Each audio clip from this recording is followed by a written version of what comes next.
And when I met Les at the Global Speakers Summit in Vancouver, he was sitting in a authorship forum as a pre-conference workshop, and it just seemed that everybody in the room, except for me, had worked with Les to help them write their book. And it was really great because he provided an amazing amount of content and value to the session.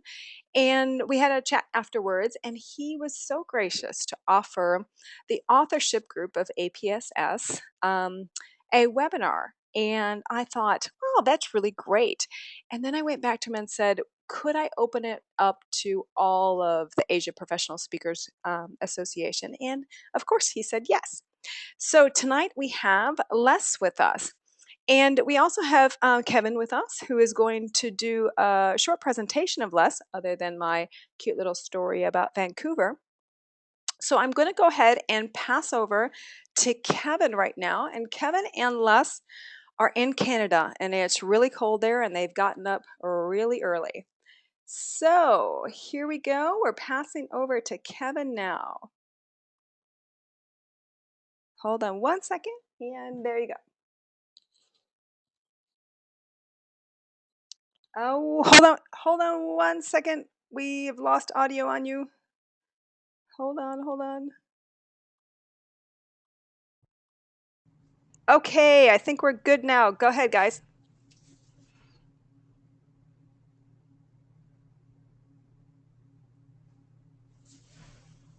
Good evening, everyone, and thank you very much for your gracious opening there, Lindley, and for inviting us into your community. We really appreciate you taking the time to not only connect with Les after the Global Speaker Summit here in Vancouver. I'd like to say sunny Vancouver, but it's anything but this time of day, and for sharing Les's message with your local community. So just so you know, my role here is basically to help bring out some more information from Les, to help with the content, but really the focus today is on Les and his book writing process. Now, without going into a long introduction, because actually Lindley did such a great job, I'd like to just get Les to start talking about basically the biggest reason why we're all here, and that is, why do we as professionals need books? Why do you as a speaker, as an author, some of you are probably coaches and or consultants, will often either have thought about writing a book or are currently in the process of writing a book or have already tried to write a book. So this is a process that we all know is important to our careers. It helps us with a lot of different things. And without giving anything else away, I'm going to pass the baton over to Les and have him tell us, why do we as professionals need a book, Les? Thanks, Kevin. And why do we need a book? Good question, and something that we've all considered, and you ran through the possibilities. And I have to say that in terms of people that I've worked with, usually if they've tried to write a book on their own, they're more than willing to get some help because they know that it is a challenge. What we're going to do in the next hour or so is look at some of the things that we can do to reduce the challenge, reduce the stress while you are writing a book. But first of all, you have to commit to writing a book. So you have to believe that you need a book. Why do you need a book? For the credibility. And I believe that most of the people in this webinar are speakers, and certainly you need a book if you are a speaker to give you that credibility. But it also fits for everyone else in the professional network. If you're a consultant, if you're an engineer, a book gives you a large degree of credibility. And today, the technology has made it so much easier to print a book, but we still carry that credibility from the past when it was a major undertaking for someone to write a book and very expensive and all of those things. But today, it's so easy to write a book. The technology allows us to make it very affordable. So I look at a book as a business card on steroids. It gives you the credibility, and it's something that you can hand out to potential customers to promote your business. Along with that credibility, and I mentioned the giving it away as almost as a business card. It's the recognition factor as well.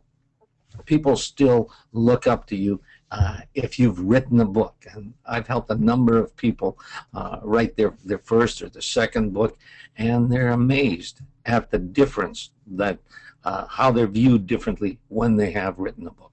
Well, that's a great cue point because, I mean, credibility can sometimes be thought of as a buzzword, and it might even be considered to be overused. So give me some specific examples of, for example, credibility, how it's lended some of your clients credibility. Well, especially the first book. I mean, and it doesn't quit with the first book, but the first book has the greatest amount. I know that as a speaker myself, when I did publish my first book, I was able to triple my speaking fees. Suddenly, I was viewed as a much more credible source and my first book was about international travel. So that just made so much difference when people could take a part of me home with them and enjoy it at home. Now, did that actually help with any of your engagements? Like, for example, when I think of credibility, I think of the book as offering almost like an instant expert status. Would you agree with that statement? Absolutely, and that's one of the things that I'm working on right now is the instant expert book to explain just how quickly that can establish you. And in a 45-minute presentation or an hour consultation that you might have with your clients, you can certainly establish some rapport and make some points. But when you have a book, you can leave that with them and they can go back and see you as the true resource that you are, and much more of the background, much more of the information that you can't get across in a 1-hour session. So it gives you the credibility of leaving something with them that they can use as a resource. Mm-hmm. Now, how does that differentiate yourself from other professionals in your field? You mentioned instant expert. Everyone's walking around and basically attempting in their career to become perceived as the expert in their field or in their particular niche or niche. So, I mean, aren't other people already doing this? Everybody wants to write a book. The people that I talk to, I would say that there's over 80% of the people that I meet want to write a book. And they have a story. And yes, they could write a book, but they don't get around to doing it. And they might start, and then they don't have time, and then it gets lost. It's a lot like going to the gym. We'd all like to be in better shape, but how many people actually go to the gym and get engaged in a program and stay with it? That's the difference, and that's what separates you. That's what makes you the instant expert, because you actually did write the book. And my estimate is that about 80% of people want to write a book or have a story. 15% of people will actually write the book, and that's what differentiates you, because you're the person that took the time, put the effort into it, and have a product. Okay, well then walk me through some of because obviously we'll go through the process later on about how you actually write the book, which I've always find fascinating and never get tired of. But let's sell people on why people need to write a book. So, for example, well, let's say you mentioned it. Let's sell people on the idea of why do you need a book. There's 3 reasons why you need a book. It's the credibility factor, it's the recognition factor, and the revenue. If it's not making money, this is a business seminar. This is about writing a book that's going to generate some money. If it's not going to help you in your business, if it's not going to add to the bottom line, you should be doing something else. The process that we're talking about here is how to write a book relatively quickly and easily so that you can write your book in 30 days and still lead a normal life. The first 2, the credibility, the recognition, are great, and they help build your career, but it also has to be a revenue source. It has to generate some income, and I don't... If it does become a bestseller and go international and get published, that's great. But don't count on that. That'll be a bonus. Think of ideas how you can generate some revenue with your book that you can control. It's not waiting for the world to come to your door. We all know as business people that we can build a great mousetrap, and the world doesn't beat a path to our door. We have to figure out how to inform the world about that mousetrap and then have it ready for sales. And that's the same thing with a book. We have to realize that we can sell a book and that a book will help our career. But let's get a plan in place for that. Okay. So you want to talk about the marketing of the actual book itself right now, Les? Let's talk about the marketing of the individual who writes the book. Okay. That's a more important, and believing that most of the people that are on this webinar are speakers. So I say that you can use a book 3 times in a marketing plan. You can use it at 3 different aspects of your speaking career, or in terms of any engagement. You can use it before an event, you can use it during an event, and you can use it after an event. If you have that plan in place, then you can see the real benefit from your book. All right, so let's start then before the engagement. You know, how does the book help create that instant expert status? Before the engagement, the book is a business card. When people call you, ask about the possibility of you speaking to their group, you can send them a book. And by the time that you price out printing a fancy folder, as we all did, and have a garage or a storage room full of them, you can actually have a book printed for much the same price. And I keep calling it a business card on steroids. When was the last time that someone asked you to autograph your business card? It doesn't happen. But they ask you to autograph a book, and that's something that they keep with them. So I think that that's just a big promotional tool that you can use when somebody asks you about a possible job. You send them an autographed book, and it stays on their desk, it stays on their shelf, and they remember to call you. So you can use it as a promotional item before, and a way of introducing yourself to possible new clients. And wouldn't it differentiate yourself as well? For example, I know a lot of people are looking for professionals to fill conferences, to fill in media requirements. If you have a book versus some of your other colleagues in the same industry or niche, would that not differentiate yourself in a major way? Differentiates you entirely, because everybody is talking about writing a book, but you're the one that has it done, and you have a product that allowed you to get in the door. And now let's talk about during the event. If you're at a conference, and let's use an example that happened to me yesterday. I was able to secure a speaking job at a conference, Women in Agriculture, and after we had finalized the agreement for the speaking, I said, you know, I've got a book about my time in Nepal that deals specifically with women in agriculture and the work that they've done there in building the cooperatives. How's about we include a book for everyone in the audience? And the organizer was a little concerned about the budget, and I said, if you buy one for everybody, I'll drop the price to half price. So instead of a $20 book, they can buy a $10 book for everyone. And I'm not selling at the conference.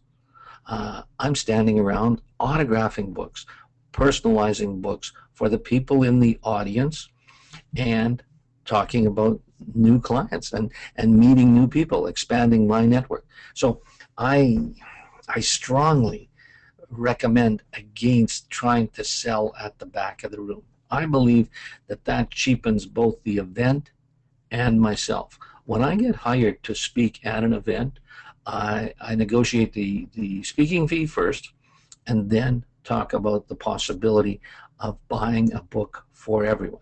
Typically, that comes from a different budget. There's a certain budget for takeaways. There's a certain budget for speakers. So now you're in a totally different economic department, and it's something that the people attending the conference can take away. So that has been my greatest revenue source from books. Is adding it to the to a conference fee. Now, as I said earlier, I tripled my speaking fee when I published my first book. Mhm. When I published my first book, I went from a $500 speaking fee to a $1,500 speaking fee. I'm sure that some of you are rolling your eyes asking, how old is this guy if he spoke for $500? And those are Canadian dollars. So, yes, that was a few years ago. But I had people asking if I had written a book because they wanted to hear this. They wanted to hear more of the stories, more of the travel stories, take something home with them. And that's what a book does. It allows the audience to take a part of you home with them. So when you can do that at a conference and when you can just be personalizing the books and signing them, that's a lot better than trying to sell at the back of the room. One thing that always is on my mind every day is the fact that we're really after people's attention as experts, and so many people out there that one could get the impression that the market's getting saturated, people calling themselves experts. The book would definitely not only differentiate yourself, but having that physical product on their shelf or on their desk when they get back after the event is another way of follow-up in of itself, because now every single time they're looking at that book, either on their shelf or on their desk or reading that book, they're constantly thinking about you. So tell me a little bit more about the marketing or using the book as a marketing tool after an engagement. Certainly, the points that you mentioned, Kevin, about using it afterwards and the book goes home with them, they've got the book on their desk or whatever. But the first thing, the first item of using a book after a speaking engagement is to send one to the meeting organizer. Okay, when somebody hires me, and typically with all of my books, I have a small run of what I call author's proofs done. Now, the ordinary book and the book that we're going to be talking about writing later on is a 192-page soft cover, black and white inside kind of book. But I have a small number of books made that are hardcover, full color throughout, and usually a fancy end sheet that I use as a thank you for special people. So when somebody hires me, immediately after the event, I send an autographed copy to the person that hired me. And it says, thanks for hiring me. I know that you were busy at the event and didn't get time to hear my presentation. Here's a copy of my book for you to enjoy at your own leisure. And I'm always amazed that when I go back to visit these people, those books are in a very special place in their office. And I know, because it's happened to me, that when someone calls and asks them if they can recommend a speaker, the book comes to mind and my name is there. It's a business card on steroids. My address is there. My email is in the front cover of the book so that they can recommend me to someone else. So using it as a marketing tool after the event is a great advantage if you go directly to the organizer and to those people that attended the conference, because no one lives in a box. No one lives in just one dimension. So the people that heard you speak are probably in other organizations where your message would fit. And when they get involved with a committee that's organizing a conference, they say, hey, I heard this guy and he was a good speaker and has a good message. As a matter of fact, I got his book. It'll be easy to, we'll get his address. I'll bring it along next time. And they use that as a marketing tool, saying that, hey, this is the guy we should get for that conference, or when recommending it to a friend. So it becomes an expanding network of promotion for you after the event. Well, and I know that even in working with you, Les, over the last few months, we've actually used it as a lead generation tool as well. I mean, what's more powerful than sending a decision maker a book in the mail with a personal message addressed to that individual?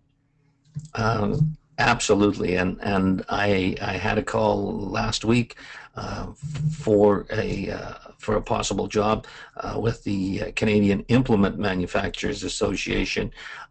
I was away at another conference, and so I just had my wife throw a book in the mail to these people, and express mail got it overnight, and they were very impressed with that. Yes, I did get the job. Excellent. Well, listen, people may be already convinced, okay, I understand I need to write a book. They've been thinking about it in the process of, or still working on that magnum opus.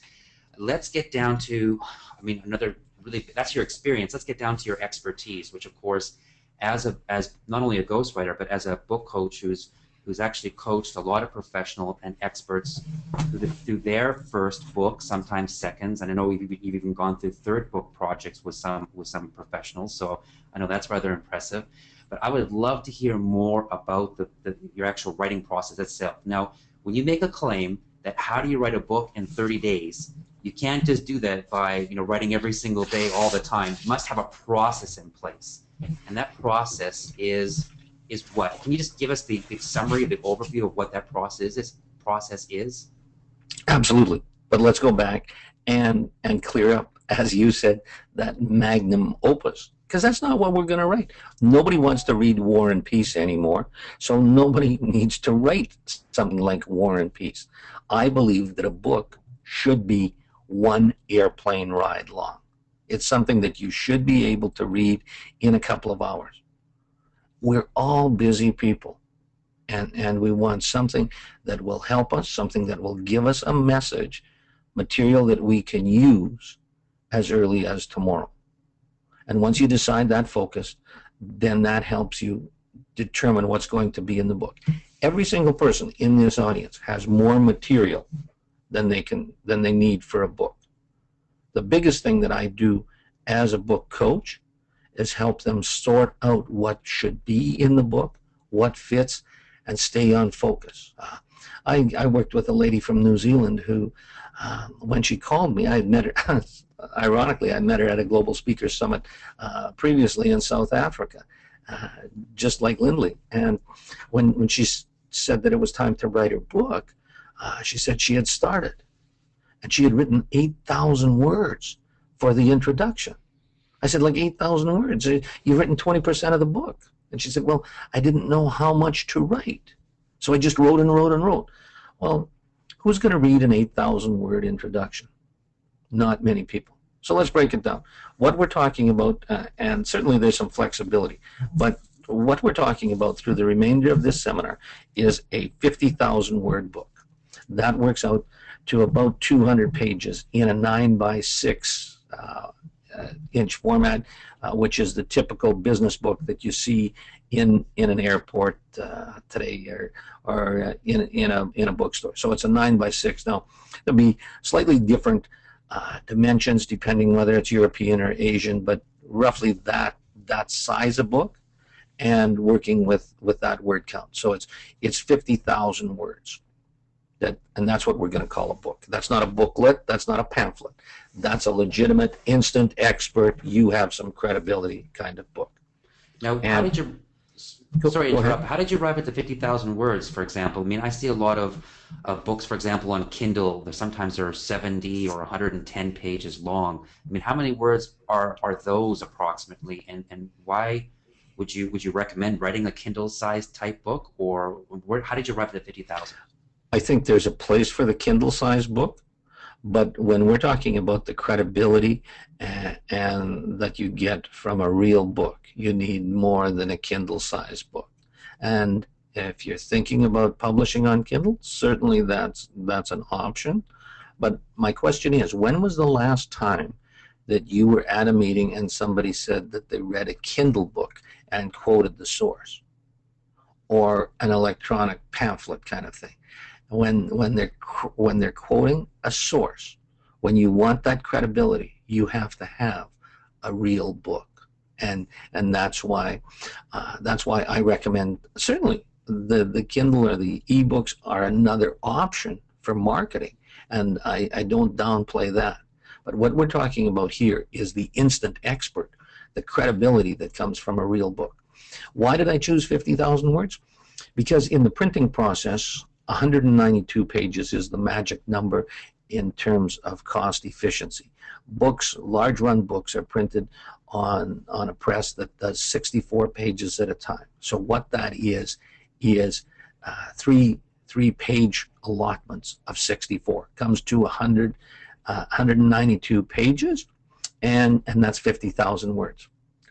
We can vary from that, but you got to have some target. If you don't have a map, how do you know where you're going? So we focus on that. 50,000 words. Let's break that down.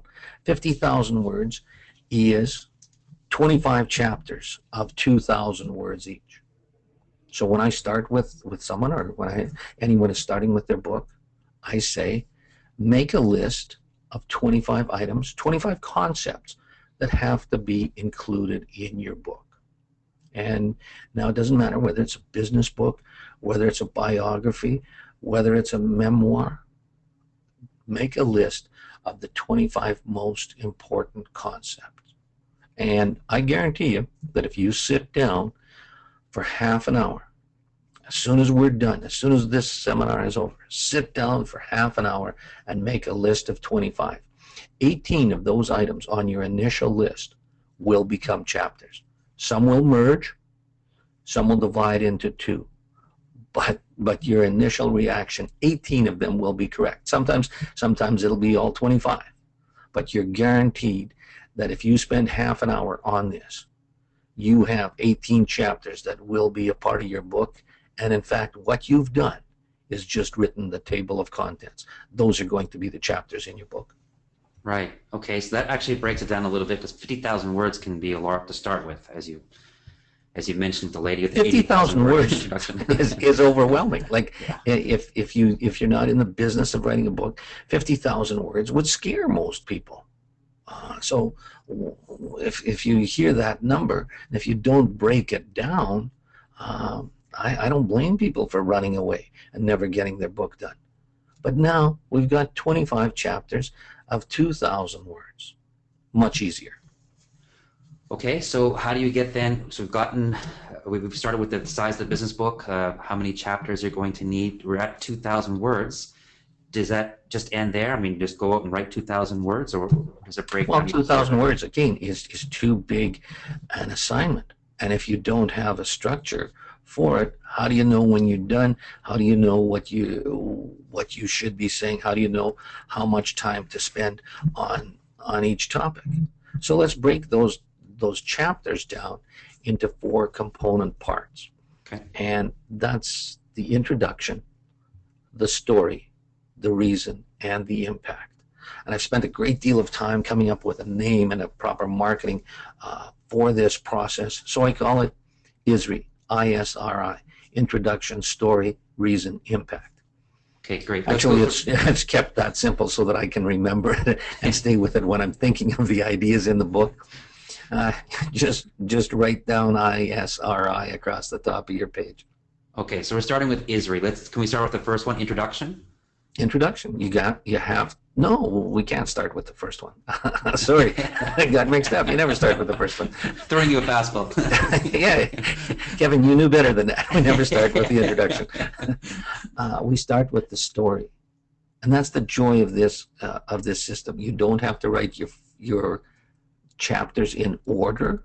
You always write the easiest one first. Pick the low-hanging fruit. Write the easy chapters first.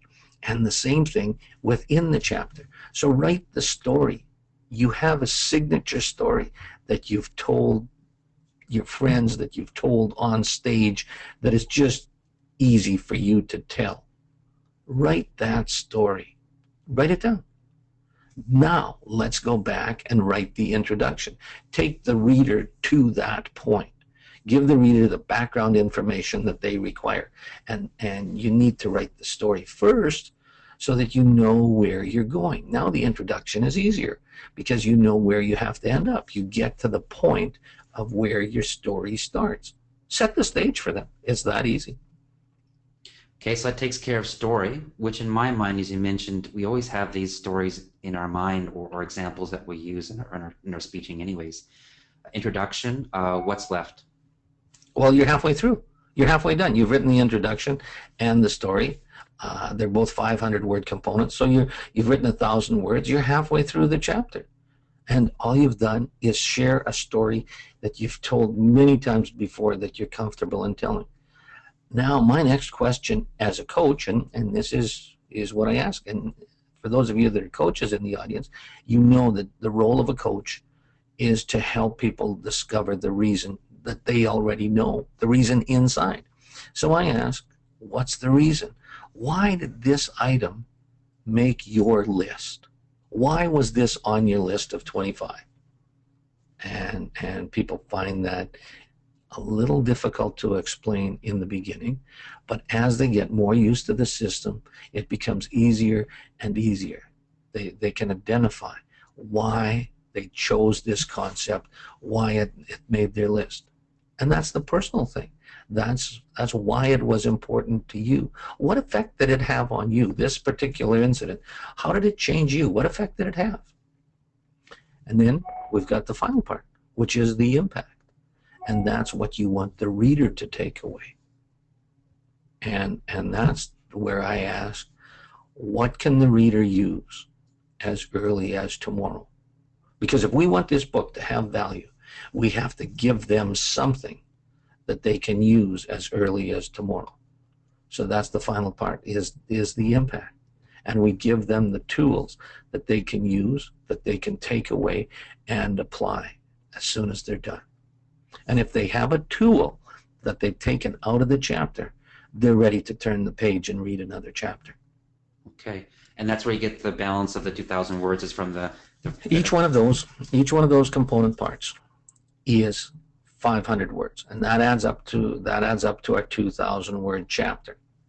Now, is it exactly 500 words? No, but again, you have to have a map to know where you're going, and using this format, using the ISRI format, each one of your chapters stays consistent.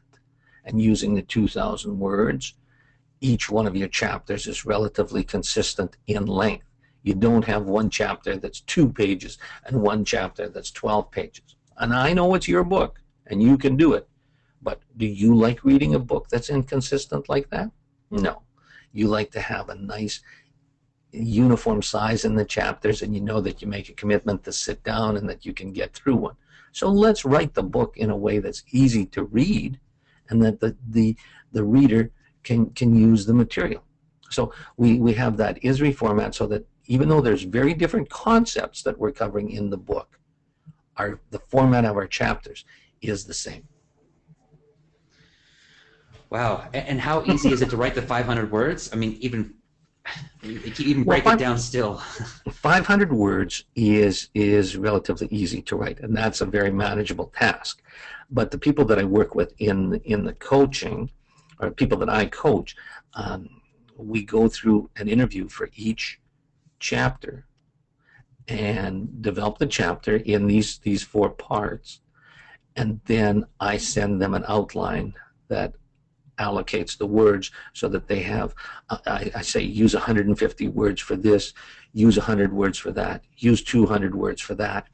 So when I'm coaching people, I conduct the interview and then send them the audio file, and I can't stop you, but I recommend that you not write during the time. I'll send you the audio file, so just talk to me.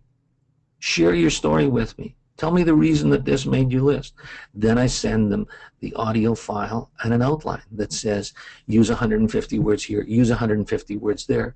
So in fact, you're only writing 2 or 3 sentences on each topic that we have talked about, and then you can get that done in about 2 hours. Most of my clients claim that following the outline and writing to that assignment, they're done in 2 hours or under. So that's how you can write a book in 30 days. Is you only have to assign 2 hours a day, and you can get the chapter done.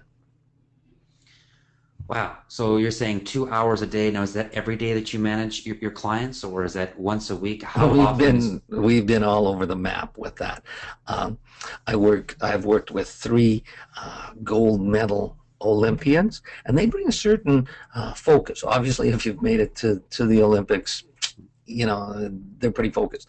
So I worked with a lady from the Canadian women's hockey team who wrote her book in a month. We met every morning and did the interview. I would send her the outline. She would take 2 hours in the afternoon to write the chapter, send it to me. I would go over it the next morning when we meet. I'd have some recommendations, and that's when we meet for an hour. That's the first thing that we do is go over yesterday's chapter. I want to know how the writing went for you, what worked, what didn't work, what we need to change. And then I make some recommendations on the chapter. We develop another outline. I send it to you. So Sammy Jo Small and I wrote her book in the month of August. And presto pufo, it was time to start training again in the fall. She had allocated the month of August to write her book, and that's exactly what she did. So some people want to do it every day, and realistically, most people want to do 2 or 3 chapters a week, because that still allows you to get it done in 2 or 3 months. If you use 12 weeks from the 3 months, and you do 2 chapters a week, you've got your book written in 3 months. So that's a more realistic goal. I personally, I prefer not to work with people who want to write less than a chapter a week. You have to make a commitment. If you're going to do this, you got to do this. And anybody who won't commit 2 hours a week to writing this thing, well, give me a call when you really want to write a book. I don't think that you've committed. Now, certainly something might come in the way. If you have an accident and your dog is hurt, I can understand. But if you make a commitment to writing, I'd like to see you write at least a chapter a week to stay with the continuity. Okay. And I know, Lindley, you put down here in the box, we're going to be doing a Q&A at the end, and that is correct. We'll give at least the last 15 minutes towards that part. And this is great, Les. Obviously, this is very structural. It's very tactical. I mean, how do you approach the book from a tactical perspective? Are there any other considerations, though, that you discuss with your book coaching clients that is important to the writing process and/or the creation of their book? The very first one. The very first thing that we do. Well, the first thing is you make your list of 25. Then the next thing to do is decide who you're writing for. And why is that important? Because it determines the tone that you're going to write. It determines the material that you will include in the book. And it determines that very, very important impact part. Because you have to know who you're writing for so that you can give them the tool that they can use as early as tomorrow. And that's the question I keep asking about the impact. Because if you want that reader to turn the page and read the next chapter, they have to have something that they can use as early as tomorrow. Now, most people are familiar with Walmart, the largest corporation in the world. There are more people that wear blue vests in the United States than there are people in the U.S. Army. So that's a significant number of people. I have been to Bentonville, Arkansas. I haven't been in Walmart's headquarters. But they tell me that in Bentonville, Arkansas, in the headquarters of Walmart, there is a life-size cutout of Cindy. And that's the typical Walmart customer. Walmart defines it to that degree. And they have a life-size cutout so that they can remember who Cindy is. She's a little bit overweight. She's got blonde hair. She drives a dented Chrysler minivan with the dent in the rear quarter panel. She's got 3 kids. She wears the sweatpants with the cuff on the bottom with the elastic. They define it to that point. If that works for Walmart, why don't we do that? I think it's a good practice for us. So let's decide who we're writing for. Let's give them a name. All of my books are written for a guy named Stanley. Now, Stanley changes from book to book and his characteristics, so that I can always say, how is this going to help Stanley? How is this going to help Stanley? Can Stanley use it as early as tomorrow? So we go through. Now, you've made your list of 25 items. And now we put that aside and define who Stanley is. Tell me how old he is. Tell me his educational background. Tell me what he does for a job. Tell me about his hobbies. So we know who Stanley is. Now we use Stanley as the filter, because remember in the beginning I said everybody has more information than you can possibly include in a book. Well, now Stanley is our filter. If it doesn't help Stanley, if Stanley doesn't find it interesting, it's not in the book. It could be in another book because there's another Stanley out there. But we use the Stanley that we have defined in our second session of book writing as the filter. And we only got to do it once because now we can always ask, how does that help Stanley? How does that interest Stanley? And that allows us to sort the material very quickly. Because this is a process. We're talking about how to write a book in 30 days. It's not about going up to the mountain and finding some guy with a long beard that's going to tell you the meaning of life. This is a process that allows you to get a book done and use it to help your business. Right, and get that message out to, obviously, to your target audience. I was going to ask you how that's impacted the book coaching process, but you pretty much answered that already. So. Well, and I get excited about this every single time, and to me the greatest joy is a book launch, and I get just as excited when I go to a client's book launch and someone that I've had an opportunity of working with, because it's pretty exciting to see the pile of physical books and to see somebody signing them and selling them or giving them away. It's a real high point. All right. Well, I think we're getting up to that 3/4 of an hour mark where we're getting ready for question and answer period. So, Lindley, you can invite the audience, so people to start asking some questions.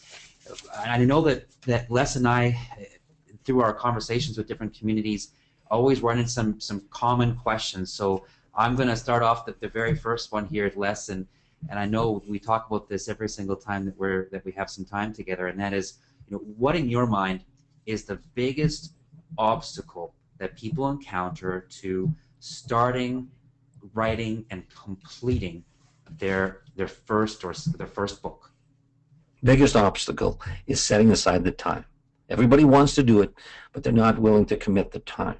And that's where this process allows it to be a manageable task. Everybody has that idea of locking themselves in a cottage and writing for 30 days or 2 months or whatever. Well, that's not the way it happens. This is a process that happens day by day, and you got to train yourself to write and work through that process. And then the next most common question is, what about writer's block? Some days I can't do it. Well, no, that's not true. I don't buy into that. I worked as a freelance writer for 10 years, and I had to generate 5 to 6 newspaper stories a day. That's how I made a living, because the average payment is $100 a story. So you figured out at $100 a story, how many stories do you have to write in a year? I didn't have days where I could say, the spirit isn't moving me, and it's not happening. You sit down and write. Okay, it might not always be good, but it's easier to work on improving something that you wrote, and you get in the habit of sitting down to write, and you write. It's just that simple. So that whole writer's block thing is just a complete myth in We've your dealt mind? with it. We've dealt with it. There is no such thing as writer's block. Okay, you sit down and write. We have no time for writer's block. We're going to write this book in 30 days. And I agree that some days it's not as brilliant as other days. But at least when you get something down on the page, you can improve it tomorrow.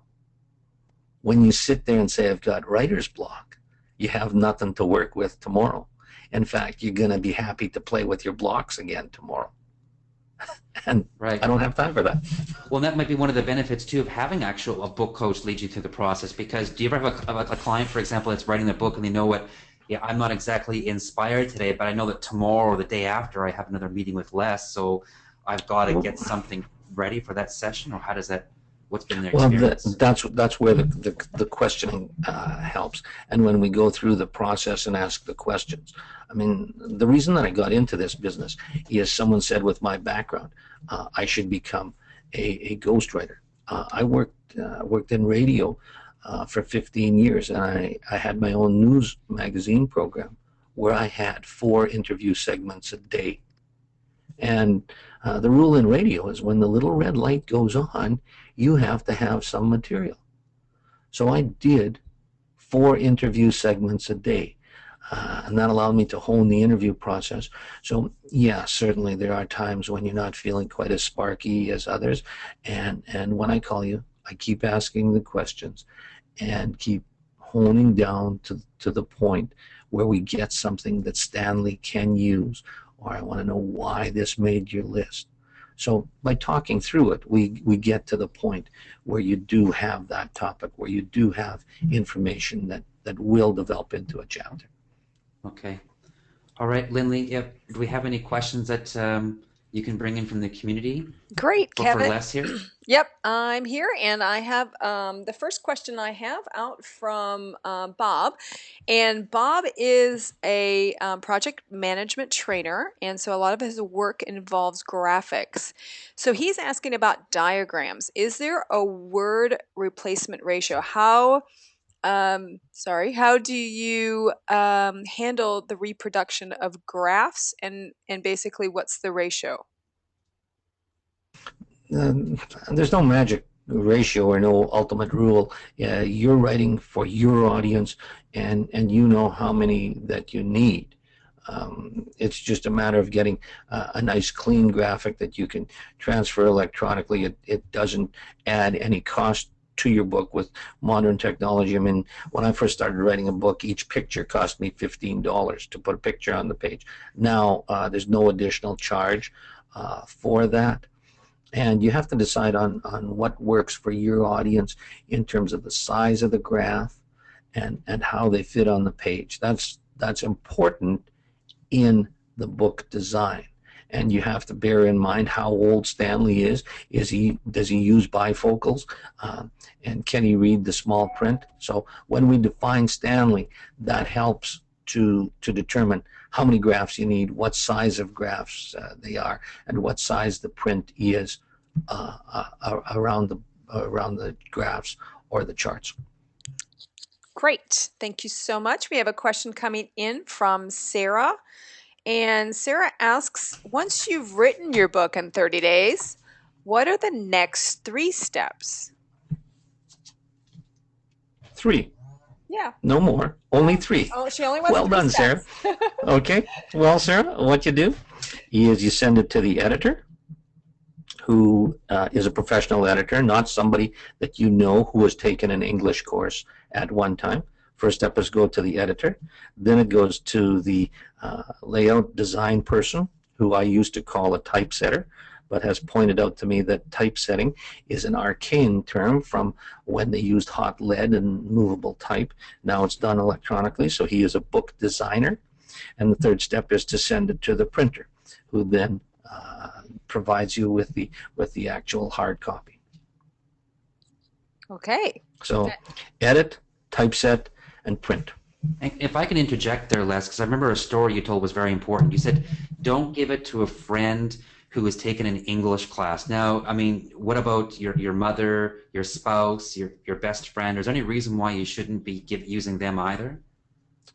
Why would you jeopardize someone as important as your mother or your best friend over a project like a book? Because I can guarantee you that they will, well, they'll still be your mother. You can't change that. But they will not be your best friend after they edit your book.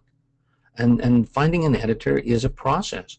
I recommend that you try out 2 or 3 so that you can see their work and see that they keep your voice in the way that you most want it. So it's a profession, and they polish it for you. If I cannot believe that people try to cheat on the budget at that point. If you're a speaker, what do you wear to a speaking engagement?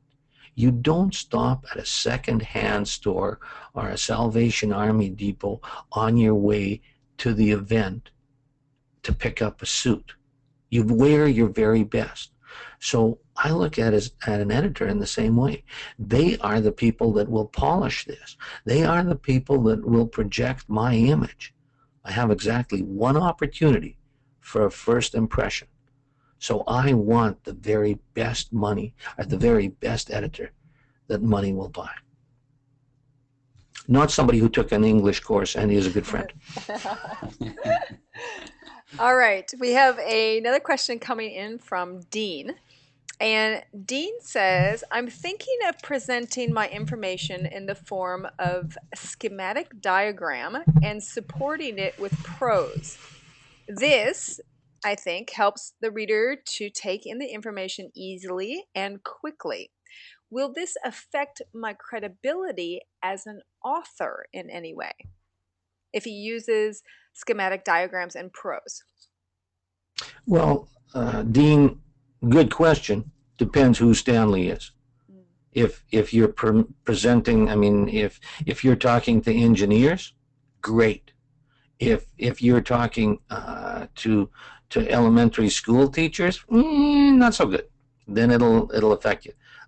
We'd have to decide who Stanley is, and if the audience, if that audience is accepting to schematic diagrams, which you then just flesh out and support with some words. It's great. It goes back to Kevin asking, why is it so important to determine who Stanley is? I think the two of these last three questions have just helped answer that. It all depends who your audience is, whether you want to use flowcharts or whether how many graphs you're going to use in the mix, or whether you're going to use schematic diagrams.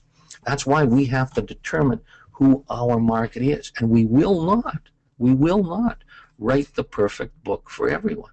So let's not try.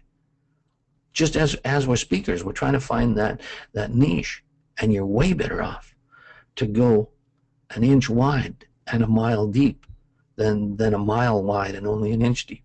We're not going to be everyone to everything. We want to be the speaker that is in demand for that audience. And that's how you do it, is by defining your market and writing a book that applies to them. I want to be the book coach that works with speakers because I've worked in the industry and I know what will help for them. Lindy said that in the intro when we sat down at the Global Speakers Summit, that I had worked with almost everyone in the room. Well, there was Lindley and a lady from Florida who runs the Red Shoe Institute, and I have since worked with her, and her book is going to publication. So I want to be the guy that works with speakers. I know what works for them. Guess where that leaves me, folks? The only one in the room. Got to do something about that.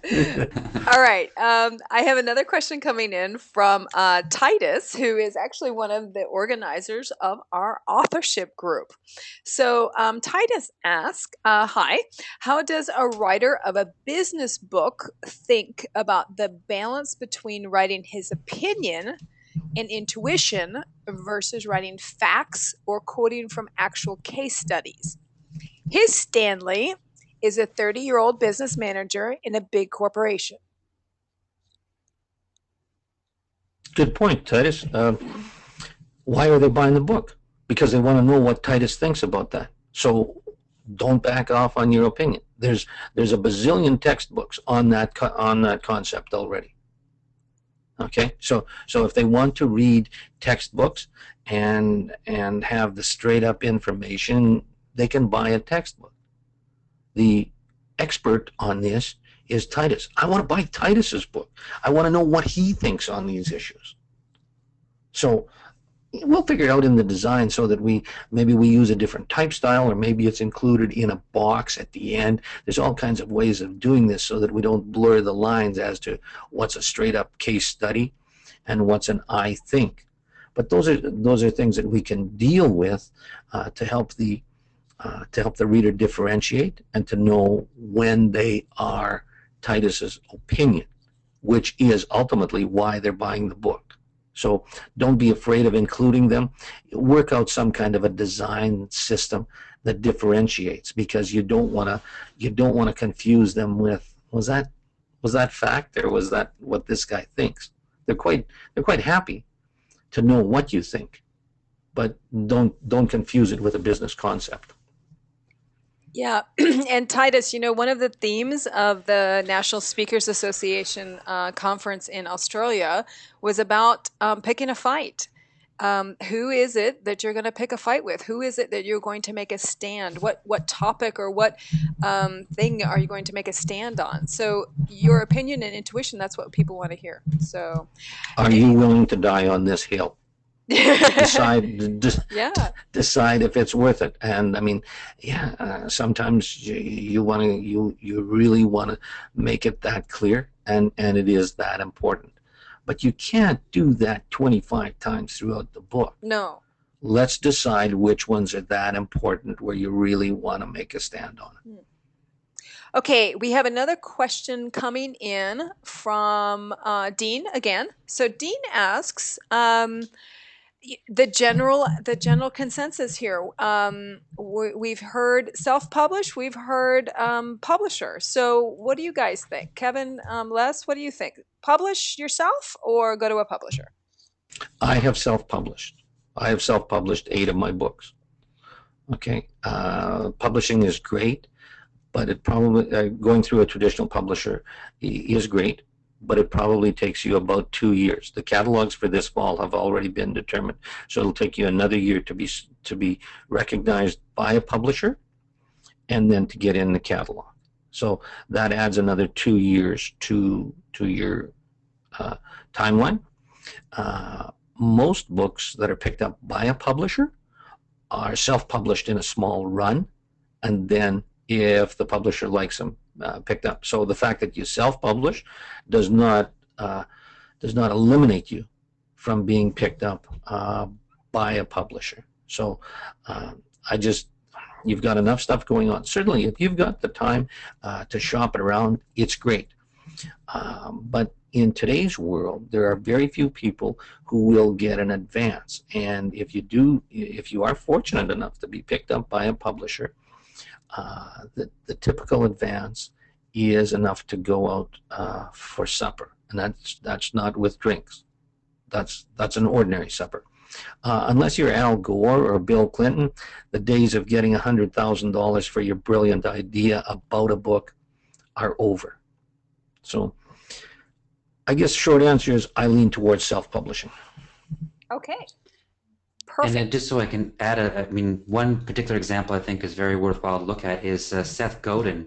I'm sure we're all familiar with who Seth Godin is in terms of the books he publishes, and he has a very unique voice that he brings to the marketplace. But it should also be reminded that one of the reasons that Seth is so important is that he initially self-published all of his books, and he actually built what he calls a tribe or a community or a list, however you want to call it. He has a following of people that whenever he actually goes to self-publish his books, he has a ready market.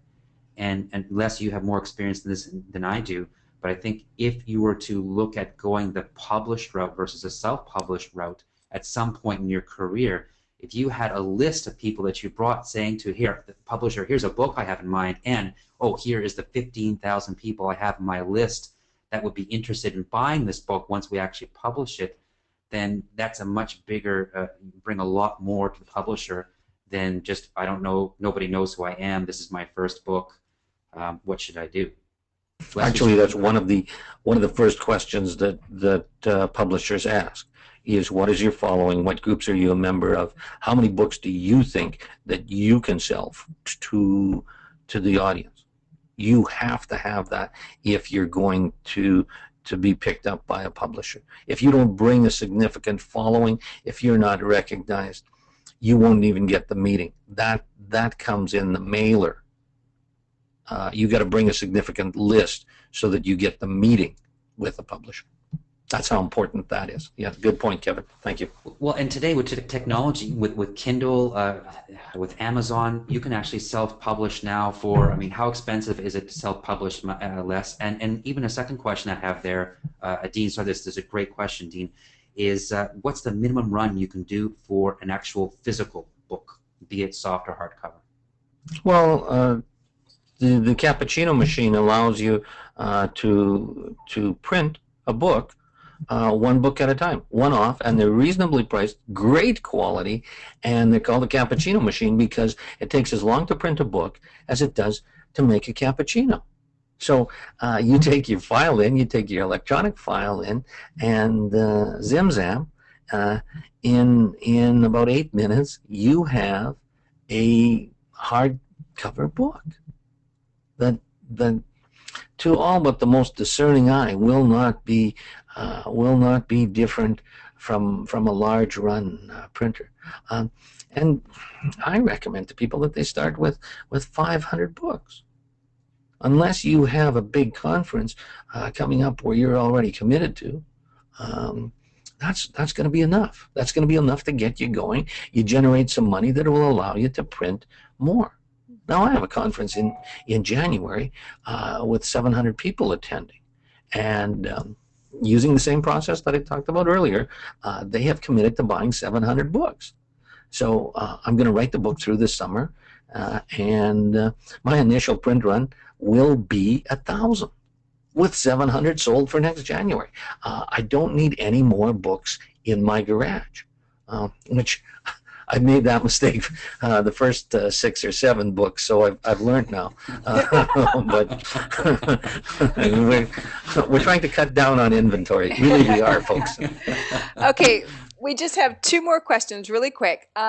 So we have a question from Cohen, who's also a member of the authorship group for APSS, and he has a Stanley that is a 25 to 30-year-old corporate employee, shy, lacking in self-confidence, but the people he really wants to impress are decision makers, the corporate people that engage him for speaking gigs. So he wants to know, how far can he push it? How far does he take a stand and be a maverick for the cause that he's talking about? As far as he feels comfortable, and one more step. Okay. That's it.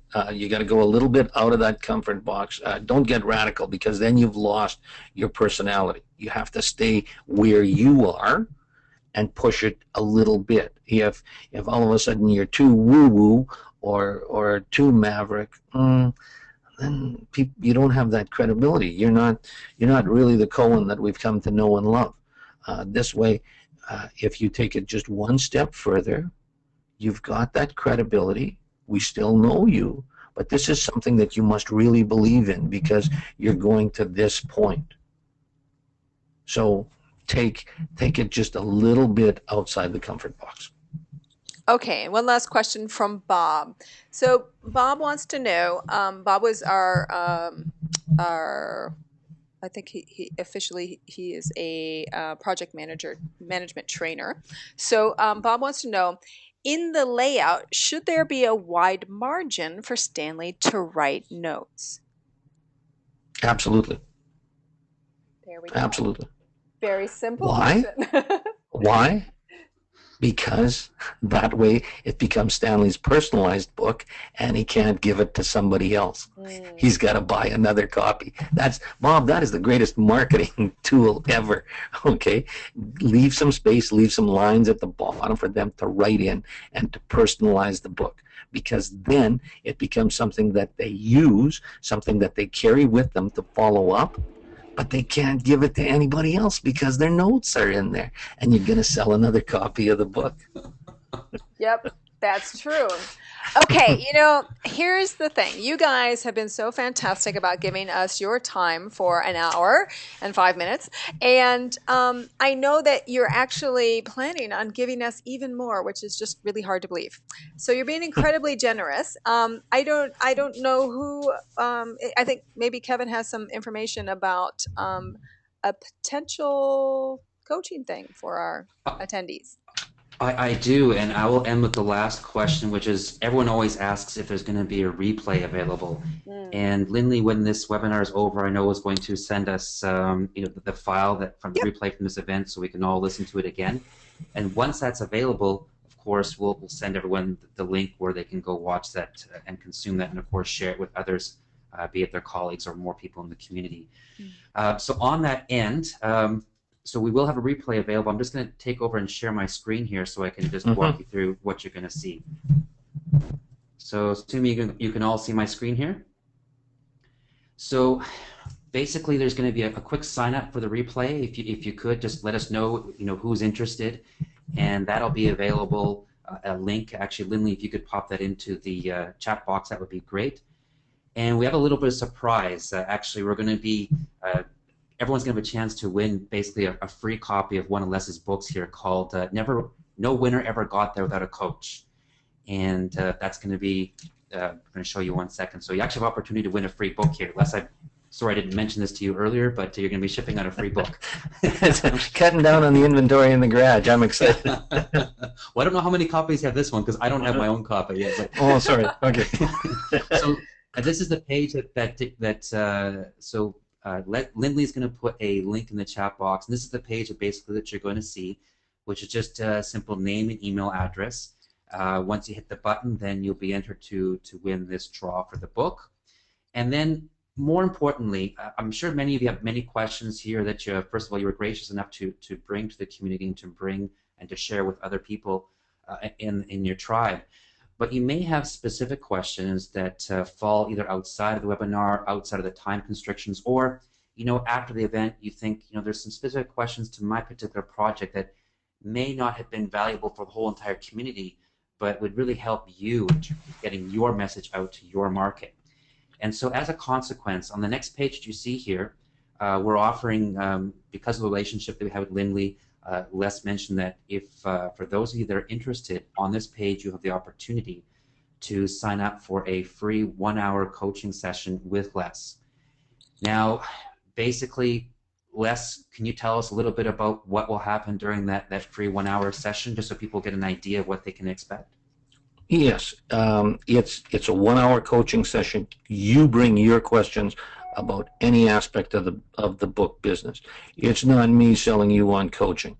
If you have any questions about how you find an editor or anything like that, if you're further into the process, that's great. If you want to spend that 1 hour developing your table of contents and actually walk through a chapter with the ISRI process so that you have an outline and you can learn it from exposure to the one chapter, that's fine. You have an hour to use as however you want to about the book publishing process. I'll coach you.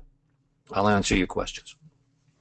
Okay, and to reiterate, 1 hour with Les Kletke, and the real value there is being able to get those specific questions answered and have that.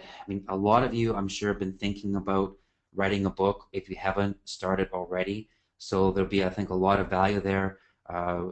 There's no obligation to that particular session. You're not signing up for anything other than the 1 hour of Les's time to share with you. So I have a link here up on the screen, and of course you'll have that link in the replay. And Lindley, I hopefully you've had an opportunity to put that in the chat box for people to click on, but that's up and ready for you as we speak. Yeah, so for everybody's information, the link for the recording won't be done until we actually have a recording, which isn't finished until we actually get off this call. So I won't be able to provide you a link until after we get off the call. So it will be sent out to everybody via email. So you can all get that, and then the link for that Kevin has up right now will be included in that. Perfect. Thank you, Lindley. Yeah. So that's it for that segment of the presentation. Fantastic. Well, thank you so much, both of you, for spending a very early morning and a very cold one, from my understanding, all the way over from Canada.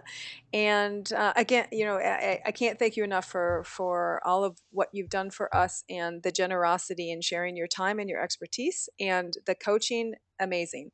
So, yeah. There's not much I can say other than thank you, thank you, thank you, thank you.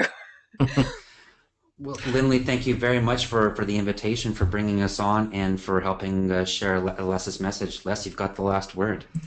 It's been a pleasure. It's always fun to talk about books. So for me, this is anything but a hardship. I was going to get up anyway. It's been a joy and a pleasure to talk about books. If you have any questions, if you want to do a follow-up session like this in a couple of months, I'd be more than happy to.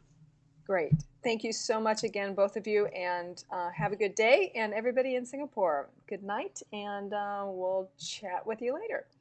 Bye-bye. Thank you. Bye now.